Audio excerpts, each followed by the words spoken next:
Hey there, history buffs! Today, we're diving into the intriguing world of medieval royalty and the shocking scandals that rocked their kingdoms. Get ready to uncover the secrets and scandals that unfolded behind the grandeur and opulence of the medieval courts. Throughout history, the lives of medieval royals have fascinated us. We often think of them as noble and virtuous figures, but the truth is far from it. Behind closed doors, these rulers were not immune to scandalous behavior, power struggles, and even murder. In this video, we'll take you on a journey through time, exploring some of the most shocking scandals that unfolded within the medieval royal families. From illicit affairs to political betrayals, we'll reveal the dark side of these seemingly perfect dynasties. One of the most infamous scandals we'll be delving into is the affair between King Edward II of England and his favourite Piers Gaviston. We'll also explore the scandalous life of Queen Isabella of France, known as the She-Wolf of France. We'll delve into the political intrigue and power struggles that defined this scandalous chapter in history. By uncovering these shocking scandals, we hope to shed light on the complex and often turbulent lives of medieval royalty. It's important to remember that behind the grand castles and extravagant ceremonies, these rulers were human beings with flaws and desires. So if you're ready to delve into the scandalous world of medieval royalty, hit that subscribe button and join us on this captivating journey through history. Get ready to be shocked, intrigued, and maybe even a little scandalized. The conflict between King Henry II of England and Thomas Becket, the Archbishop of Canterbury, is one of the most famous episodes in English medieval history, rooted in the struggle over the jurisdictional boundaries between the secular and ecclesiastical authorities. Thomas Becket was initially a close friend and confidant of King Henry II, serving as his chancellor before he was appointed Archbishop of Canterbury in 1162. His appointment was initially welcomed by Henry, who expected Becket to continue to put the royal government's interests first. However, Becket underwent a profound transformation and began to defend ecclesiastical privileges zealously, distancing himself from the king. The primary source of conflict was the issue of criminous clerks. Under the existing laws, clergy in England were tried in ecclesiastical courts, which were typically more lenient than secular courts. Henry sought to extend royal justice over church officials who committed secular crimes, which Becket staunchly opposed. This disagreement culminated in the Constitutions of Clarendon, 1164, a set of legislative procedures that aimed to curb clerical privileges and bring clergy under the king's law. Becket's refusal to fully endorse these laws led to his conviction on trumped-up charges and his subsequent flight to exile in France for 6 years. In 1170, after various political maneuvers and partial reconciliations, Becket returned to England. Tensions escalated as Becket excommunicated several bishops who supported Henry, infuriating the king. It was then that Henry allegedly uttered the fateful words, "Will no one rid me of this turbulent priest?" 4 knights, interpreting the king's outburst as a royal command, travelled to Canterbury and confronted Becket in his cathedral. On December 29th, 1170, they murdered him at the altar. The murder shocked the Christian world. Becket was seen as a martyr who died defending the church from royal encroachment, and his shrine in Canterbury Cathedral became a major pilgrimage site. Henry II faced immense pressure and backlash from the church and his own subjects. In 1174, in a bid to atone for his role in the affair, Henry undertook a public penance at Canterbury, allowing himself to be whipped by monks and spending a night in vigil at Becket's tomb. The incident significantly altered the relationship between the church and the monarchy. It prompted a backlash against royal interference in ecclesiastical matters, strengthening the position of the church. Becket was canonized in 1173, just 3 years after his death, and his cult quickly spread throughout Europe. Henry II's reign continued with significant achievements, including legal reforms and the expansion of royal justice, but his reputation was permanently marred by the incident. The martyrdom of Thomas Becket remains a pivotal event in the history of church-state relations in medieval Europe, symbolizing the enduring tension between secular authority and religious devotion. The affair between King Edward II of England and Piers Gaviston was the most scandalous of events in English royalty up to that point. Piers Gaviston, a noble of Gascon origin, first met Edward II around 1300. Edward, then the Prince of Wales, was immediately taken by Gaviston's charm and skills. Their close relationship quickly developed, marked by Edward's lavish gifts and preferential treatment towards Gaviston. This favoritism continued when Edward ascended the throne in 1307. The scandal stemmed from several factors. The exact nature of their relationship is still debated by historians, with some suggesting a romantic and sexual dimension. This possibility, combined with Edward's overt favoritism, shocked the moral and social sensibilities of the medieval court and church because of the widespread homophobia amongst the populace. Gaviston's influence over Edward threatened the traditional power structures. Nobles felt sidelined as Gaviston was elevated to high positions, including the Earl of Cornwall, a title usually reserved for royals. His political influence was seen as an affront to the established nobility and disrupted the governance of the country. Gaviston's extravagant lifestyle and arrogance further alienated the nobility. He was known to mock other nobles, which damaged Edward's relationships with his barons. The nobility's dissatisfaction culminated in repeated conflicts between the king and his barons. Gaviston was exiled multiple times between 1307 and 1311, each time being recalled by Edward due to his inability to stay apart from his favorite. Finally, in 1312, after yet another recall from exile, the situation escalated. A group of earls captured and executed Gaviston. His death did not bring peace. Instead, it plunged the country into further disorder and was followed by Edward's turbulent rule, which included military failures like the defeat by the Scots at the Battle of Bannockburn in 1314. This ties directly into our next great scandal of medieval royalty. Queen Isabella was married to Edward II in 1308, a union intended to strengthen the ties between England and France. However, Edward's favoritism towards his male favorites, first Piers Gaviston and later Hugh Despenser the Younger, alienated Isabella and created tension within the court. Isabella's disenchantment grew over the years, fueled by Edward's neglect and the harsh treatment she received from the Despensers. In 1325, Isabella was sent to France to negotiate a peace treaty between her husband and her brother, King Charles IV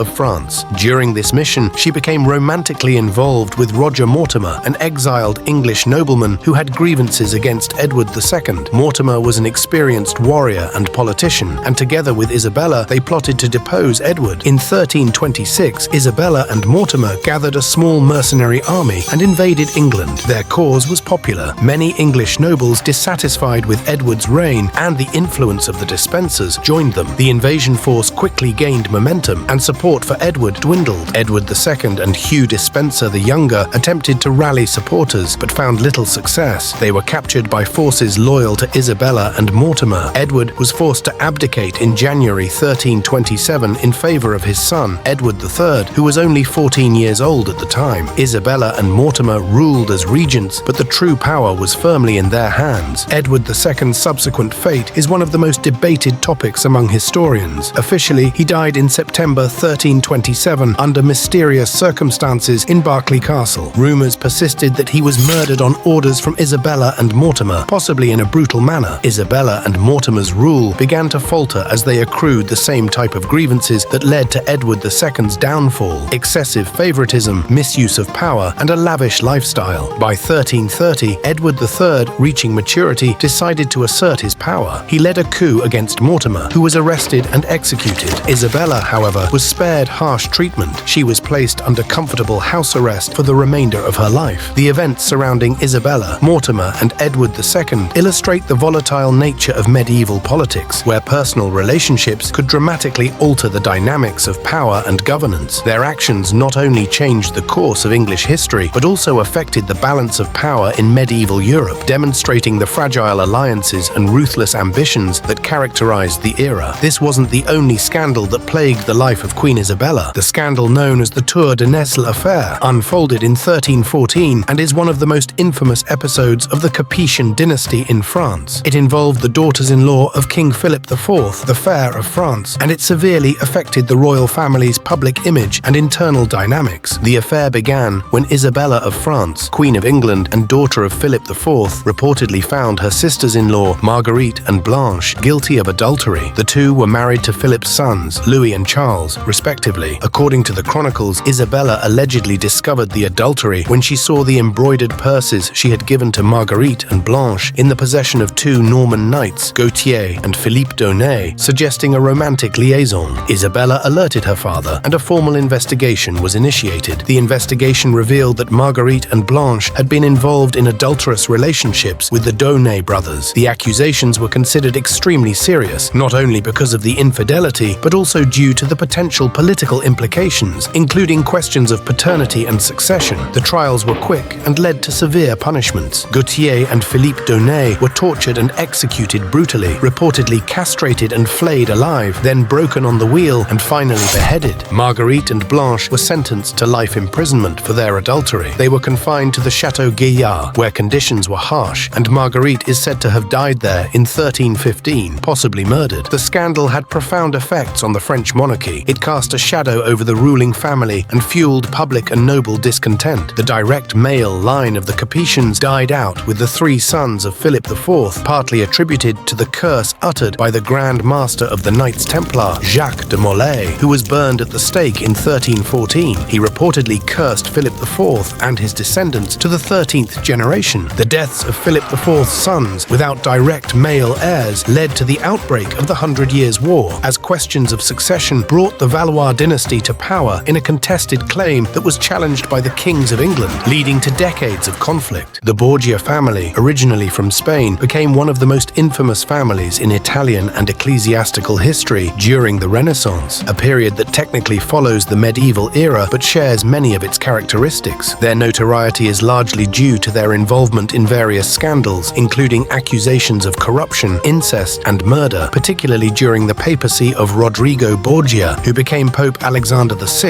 in 1492. Rodrigo Borgia's rise to the papacy was marked by allegations of simony, the buying or selling of ecclesiastical privileges, for example pardons or benefices. His election to the papacy was reportedly secured through significant bribes in the form of promises of lucrative positions and money. As Pope Alexander VI, Rodrigo was notorious for his blatant nepotism. He appointed his own children to significant positions of power to consolidate and expand Borgia influence across Italy. This was a common practice among Renaissance popes, but Alexander VI took it to unprecedented levels. Initially destined for a career in the church and made a cardinal at a young age, Cesare Borgia later became a secular leader. He was appointed as the Duke of Valentinois and led military campaigns to carve out a territorial state within the Papal States. Cesare was ruthless and ambitious, and his political and military maneuvering was immortalized by Niccolo Machiavelli in The Prince, which some speculate was based on Cesare's tactics. Rodrigo's daughter, Lucrezia Borgia, was famous for her beauty and intelligence, but was mostly known for her rumored involvement in her family's alleged crimes. She was married 3 times to different noblemen in politically advantageous marriages orchestrated by her father and brother. Rumors of incest between her and Cesare or her father have persisted, although these are widely considered unsubstantiated. The Borgias were accused of employing poison to eliminate rivals and enemies, contributing to their dark reputation. A particular legend is the cantarella, an alleged poison that the Borgias used to achieve their nefarious ends. While contemporary and later accounts often linked the family to such practices, concrete evidence is sparse, and many stories may be exaggerated or fabricated by their enemies. The Borgias became symbols of the decadence and moral corruption of the Renaissance papacy, which sparked significant outrage and contributed to the calls for reform that eventually led to the Protestant Reformation. Their story has been the subject of numerous books, shows, and movies, highlighting their enduring fascination as archetypal villains in Western history. Despite the sensational stories, the historical truth about the Borgias is complex, mingled with both undeniable accomplishments in politics and art and infamous deeds. Their impact on the history of Italy and the Catholic Church during a critical period of transition from the medieval to the modern world remains significant. King Henry VIII of England, who reigned from 1509 to 1547, is renowned for his scandalous and tumultuous rule, largely driven by his personal life and its profound impacts on English political and religious landscapes. Here are some of the major scandals that marked his reign. Henry VIII's 6 marriages were fraught with personal and political drama, leading to 2 of his wives being executed and causing international scandal. Henry's first wife was originally married to his older brother, who died shortly after their marriage. Henry's subsequent marriage to Catherine lasted nearly 24 years. His request for a papal annulment, on the grounds that his marriage was cursed due to being his brother's widow, led to a major church-state crisis when the Pope refused the request. Henry's infatuation with Anne Boleyn led him to break away from the Catholic Church and establish the Church of England. The marriage, however, did not last long. Anne was executed on trumped-up charges of adultery, incest, and high treason in 1536. Henry married Jane Seymour shortly after Anne's execution. Jane gave birth to Henry's only male heir, Edward, but died shortly after childbirth. Henry's marriage to Anne of Cleves was arranged to strengthen political alliances. However, he found her unattractive, and the marriage was annulled shortly after, citing non-compatibility consummation and her pre-contract to marry someone else. Young and vivacious, Catherine Howard's marriage to Henry ended in her execution for adultery and treason. Henry's final wife, Catherine Parr, outlived him. She was a more moderate influence and acted as a caring stepmother to his children. Henry's desire to annul his first marriage without papal approval led to the establishment of the Church of England in 1534, with Henry declaring himself as its supreme head. This act effectively started the English Reformation, a movement that significantly altered the religious,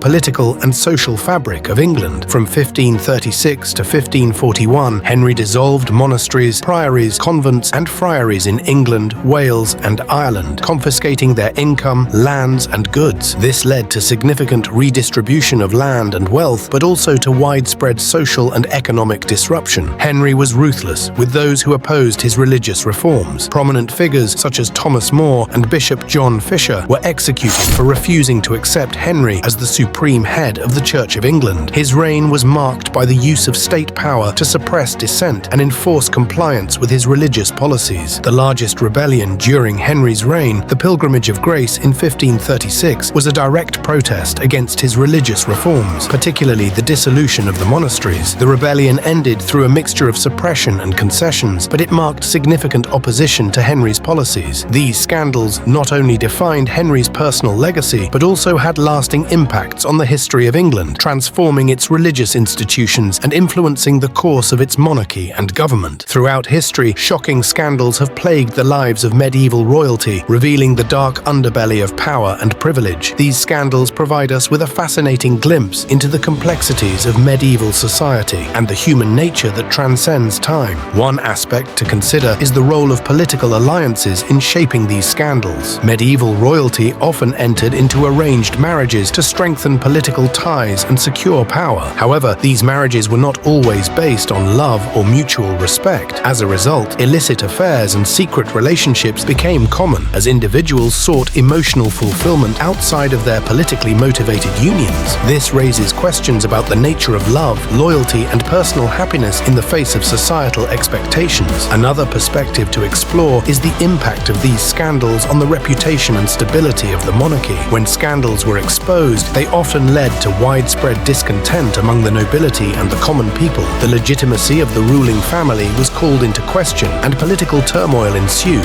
These scandals served as a reminder that even those in positions of power are not immune to the consequences of their actions, and that the actions of individuals can have far-reaching implications for an entire kingdom. It is also important to consider the gender dynamics at play in these scandals. While both male and female members of royalty engaged in scandalous behavior, the consequences and societal expectations were often different. Women were often vilified and labeled as temptresses or seductresses, while men were sometimes able to escape unscathed or even celebrated for their conquests. This raises important questions about gender inequality and the double standards that existed within medieval society. What are your thoughts on these shocking scandals? Do you believe power corrupts, or do you think individuals are responsible for their own actions? Share your insights and experiences in the comments below. Let's continue the conversation and learn from the lessons of history. Thank you for joining me on this journey through the shocking scandals of medieval royalty. Stay curious, keep learning, and remember that history has much to teach us about ourselves and the world we live in.